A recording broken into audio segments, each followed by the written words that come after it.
ایک غریب جادوگر کی کہانی۔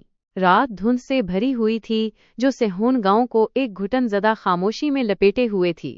کھیتوں کے پار جہاں زمین پھٹ گئی تھی اور درخت کمزور ہو گئے تھے، ایک لڑکا دریا کے کنارے تنہا بیٹھا تھا، اپنے سینے سے ایک پرانا لاکٹ لگائے ہوئے۔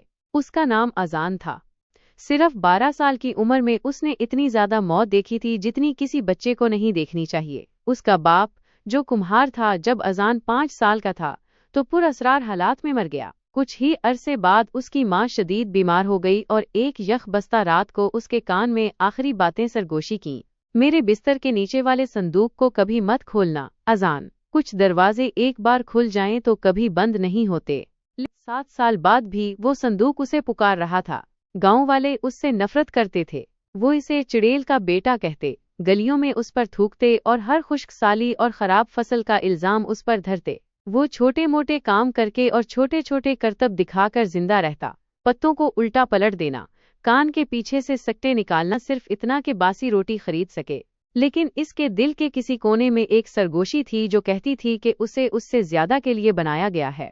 صندوق چاندنی میں چرچراتا ہوا کھل گیا۔ اندر ایک ہی چیز رکھی تھی، ایک قدیم چرمی کتاب جس کا تالا ایک آنکھ کی شکل کا تھا۔ اذان نے جیسے ہی اسے چھوا، تالا خود بخود کھل گیا۔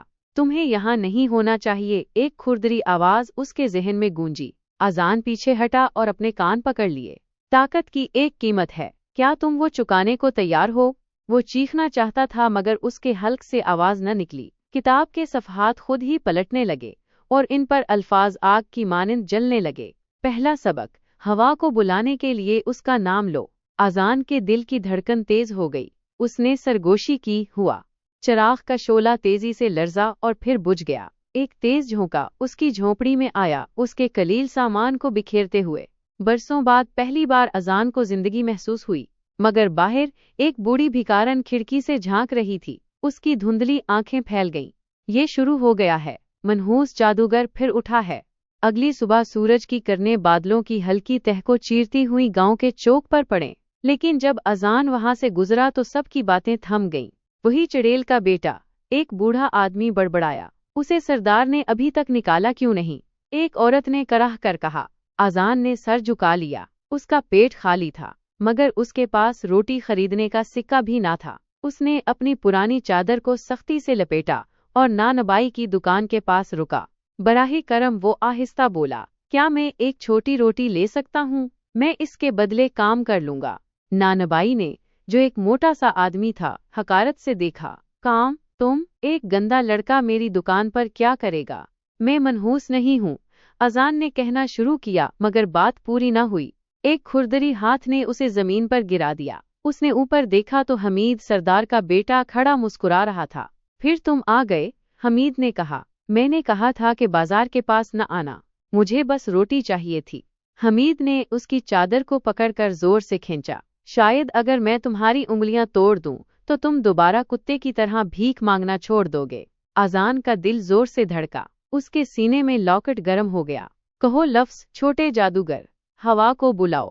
وہ کسی کو نقصان نہیں پہنچانا چاہتا تھا، مگر جیسے ہی حمید نے ہاتھ اٹھایا، اذان کے دل میں ایک طوفان سا اٹھا۔ اس نے سرگوشی کی۔ ایک جھونکا بازار میں گونج اٹھا، ٹوکریاں الٹ گئیں، پھل بکھر گئے، مرغیاں شور مچاتی ہوئیں ادھر ادھر دوڑنے لگیں۔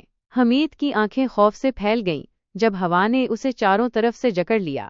یہ کیا ہے؟ حمید چیخا۔ گاؤں والے دہل گئے۔ کالا جادو، یہ منحوس ہے، اسے مار دو اس سے پہلے کہ یہ ہم سب پر جادو کرے۔ اذان کا پیٹ بیٹھ گیا۔ اس نے ایسا نہیں چاہا تھا، مگر نقصان ہو چکا تھا۔ شام کو اذان جنگل کے کنارے بھاگا، اس کے کپڑے پھٹے ہوئے اور گھٹنوں پر خراشیں تھیں۔ کیا تم چاہتے ہو کہ لوگ تمہارے سامنے جھکیں یا ایک کیڑے کی طرح رینگتے رہو؟ کتاب کی آواز پھر سے آئی۔ مجھے چھوڑ دو، اذان نے چیخ کر کہا۔ ہوا نے پتیوں کو ہلایا۔ تمہیں جنگل میں چیخنا نہیں چاہیے، ایک ٹھنڈی آواز آئی۔ اذان مڑا تو ایک لڑکی کو دیکھا جو اس کی عمر کی لگتی تھی، بھوری آنکھیں، کندھے پر شکار کا کمان۔ تم کون ہو؟ اذان نے پوچھا۔ مجھے تو تم سے یہ پوچھنا چاہیے، وہ بولی۔ تم ہی وہ لڑکے ہو نا جس نے آج ہوا کو بلایا؟ اذان کے دل کی دھڑکن تیز ہو گئی۔ تم نے دیکھا؟ پورے صحان نے دیکھا۔ تم خوش قسمت ہو کہ وہ تمہیں زندہ نہیں جلا پائے۔ زویہ اس کا نام تھا،